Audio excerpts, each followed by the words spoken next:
fish on the Trigger Spoon Junior. That one's copper. Woo! All right. Like we're putting together a nice stringer of rainbows here. 1.8 miles an hour. Working close to shore there and just turned out and fish on right there. Bam! So that's cool. Now this is one of the rods where I'm running 10-pound braid. And then I've got a 10-pound fluorocarbon top shot. Comes down to a swivel. And off the swivel I'm running about, probably 40 inches of 10-pound test leader material. Also fluorocarbon. And I've got an inline weight, 3/8 of an ounce, just enough to give me just a little bit of depth.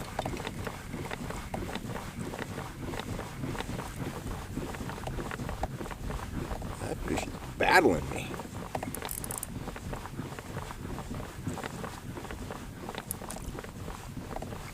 That one's putting up a good fight. Wow. That's awesome. Not a huge fish, but a good one. Of course, I've never caught a bad one. Let's see.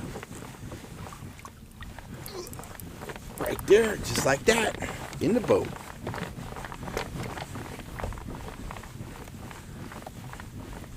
Actually, he's lightly hooked. I think I'll put him back.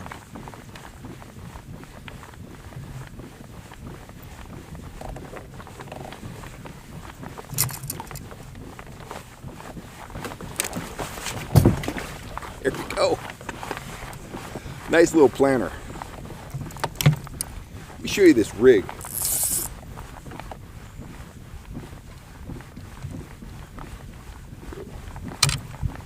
Trying my best to tangle.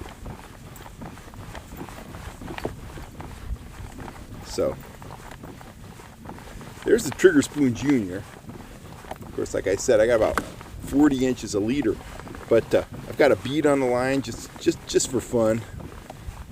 I've got a swivel there, and this is one of those little inline weights. It's got a swivel at either end. I actually put a cross-lock snap on there, and that's where I got my leader tied in. But this is 3/8 of an ounce. It just helps get it down a little bit. And those little weights, I got it on Amazon that have a swivel at either end. Super convenient, and they got many uses. So actually, when I get back to my home studio, talk a little bit more about these weights, and you can use them in a number of different ways. Very handy. So anyway, let's get this copper Trigger spoon back in the water.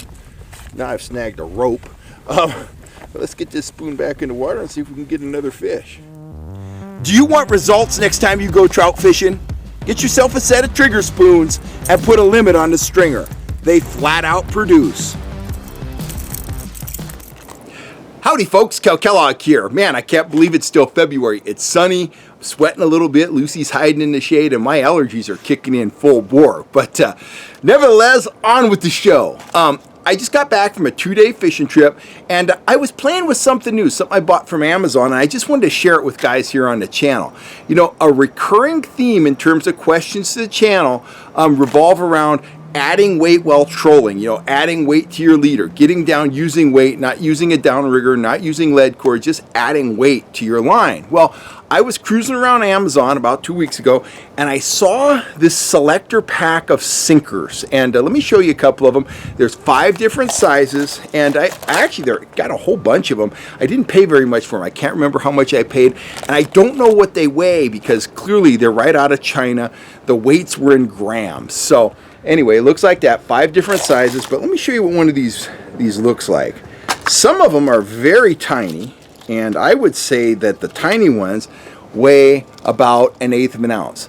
They're made out of brass, and they have a swivel at either end, and they don't have a weird shape. They don't have a keel. They're not banana shaped like a mooching sinker. They just have that nice cylindrical kind of an egg shape to them. Let me show you a big one here so you can see it really well. Just set the rest of these down. So here's a large one, and I think you can see that pretty well.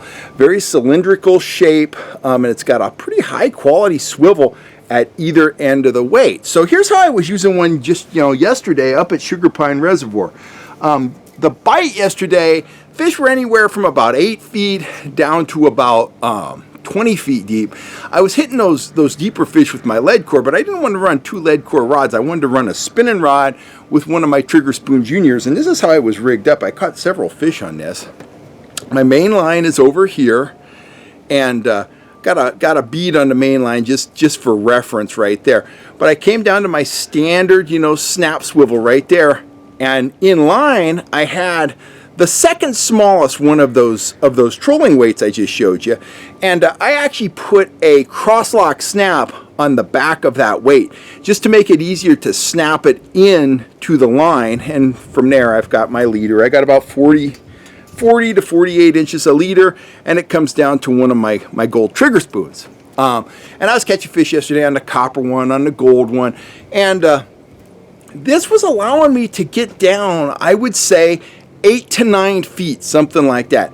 Very simple, very versatile, and obviously, the slower you go and the heavier the weight you use, the deeper you're going to get, within a reasonable, kind of range. And while I was out there trolling with these yesterday, it was the first time I'd used them, I started thinking about them. I'm like, you know what? These weights are very versatile, and they have more uses than, just for trolling. Let me show you another rig here. Now, I haven't used this, but I rigged it up just to show you guys. Now, in the past, I've showed you rigs where I'll put a snap swivel on my main line so I can put a weight on that snap swivel. Let me grab this here, so that the weight will slide up and down my line. Well, with these sinkers I just got, the swivels on the weight, they eliminate the need to put that snap swivel on there. Now, I can't change weights real fast. I would have to cut it and knot on a new weight. So that's one drawback. But if I wanted to set up a drifting rig or a sliding sinker rig, man, these make it super simple. You just put that on your line, put on a bead maybe, throw on your usual swivel, and, run a leader. In this case, I have a leader that's just coming down to a really fine bait holder style hook. Now I could pin a worm on that, I could drift in a kayak, or I could put power bait on that, cast it out, let it sink to the bottom, and I'd have an effective Carolina style, sliding sinker rig. A fish could take that bait, run without feeling resistance, and there you go. So very versatile. You can use it for a trolling weight, you can use it for a drifting weight, you can use it for a bait fishing weight, but there's more. Now, I've shared this tip with you guys on the channel before, but not recently.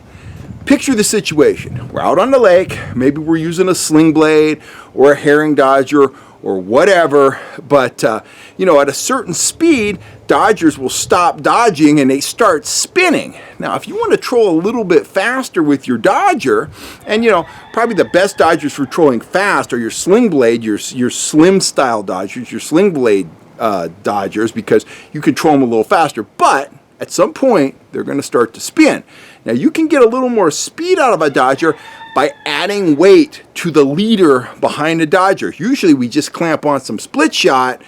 The weight behind the dodger tames the tail of the dodger down, and rather than spinning, it'll keep on having a nice solid kick at higher speeds than the blade would run at, without the weight.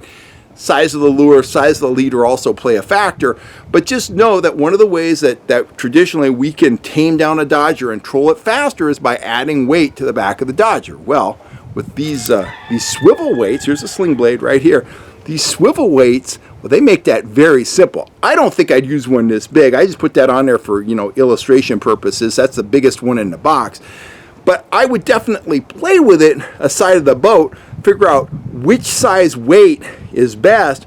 But man, that makes adding weight to a dodger super, super simple. Just put your leader off the back of that, maybe put a crosslock snap there so you could change leaders very easily. But that is absolutely going to tame down the back of that dodger. It's going to make the dodger, it's going to enable you to troll the dodger faster than you would ordinarily be able to troll it. And overall, I think that's just pretty nifty. Anyway, haven't heard me use that word before. Anyway, if you're looking for trolling weights, look around on Amazon. Like I say, I forgot what I paid for those. It wasn't much. I got a whole bunch of weights. I think they were like $10. Anyway, I got a whole bunch of weights. I got about half of them in my tackle box. That's my extra supply right there. They're very versatile. They're very clean. They're made out of brass. It's just a slick little item that there are a lot of uses for. So anyway, that's my tip for today. Grab yourself some of those swivel-ended trolling weights off of Amazon and put them to use next time you're out on the water. I think you're going to solve some problems for you. Anyway, I'm Kel Kellogg. I'm jumping for now. If you haven't subscribed, please hit that subscribe button. If you do that, hit that little bell and you'll get a notification every time I'm on here talking about trolling weights or whatever I'm talking about. And if you're looking for trout gear, not those weights, but if you're looking for trout gear, click on over to the Fish Hunt Shoot Productions website. Check out our store. We got rods, reels, spoons, all kinds of stuff, man. All kinds of stuff that you see me using here on the channel. Gear I believe in that I pass on to you at a fair price. I'm Kel Kellogg. Thanks for watching. You have a great day, and I will catch you later.